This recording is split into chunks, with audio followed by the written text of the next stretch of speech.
एक समय की बात है। करण अपने माता पिता के गुजर जाने के बाद अपनी करीना बुआ के साथ मुंबई में रहता था। कुछ समय पहले ही उसकी शादी प्रीता नाम की लड़की से करवा दी गई थी। प्रीता काफी संस्कारी और जिम्मेदार बहुओं में से एक थी, जो अपने पति और करीना बुआ दोनों का बहुत ख्याल रखती थी।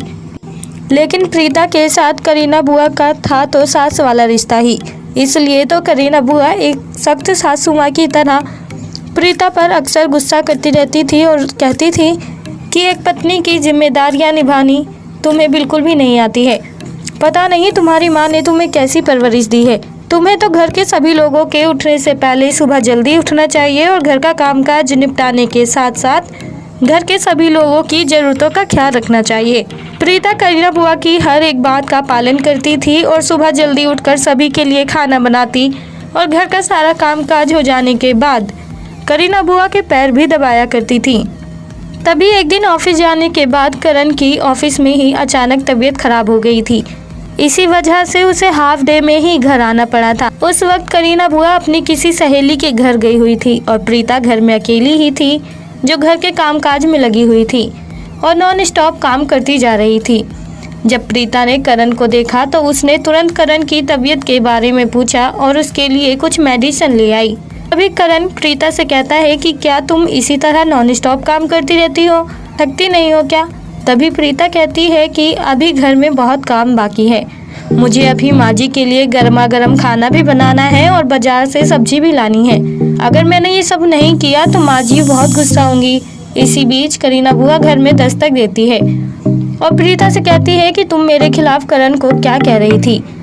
तभी करण कहता है कि नहीं बुआ जी, प्रीता ने मुझे आपके खिलाफ कुछ भी नहीं कहा है, बस वो तो ये कह रही थी कि उसे घर में कुछ ज़्यादा ही काम पड़ जाता है। इतने बड़े घर की जिम्मेदारियां अकेले निभाना कोई आसान बात नहीं है। वो हमसे पहले उठ जाती है और हमारे सोने के बाद ही सोने जाती है।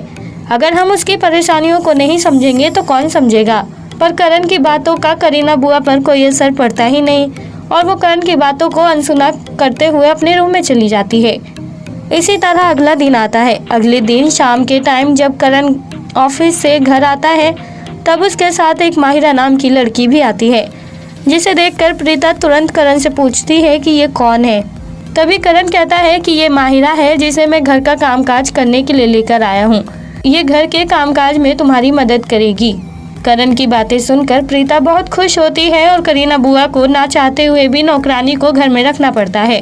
इसी तरह प्रीता के सिर से घर की जिम्मेदारियां थोड़ी कम हो गई थी और बीतते समय के साथ साथ करीना बुआ ने भी प्रीता के साथ दुर्व्यवहार करना बंद कर दिया था। तो दोस्तों, कैसी लगी आपको जिम्मेदार बहू की ये कहानी? आप हमें कमेंट बॉक्स में कमेंट करके ज़रूर बताएं और साथ ही ऐसी और दिलचस्प कहानियाँ सुनने के लिए आप हमारे चैनल को सब्सक्राइब करना ना भूलें।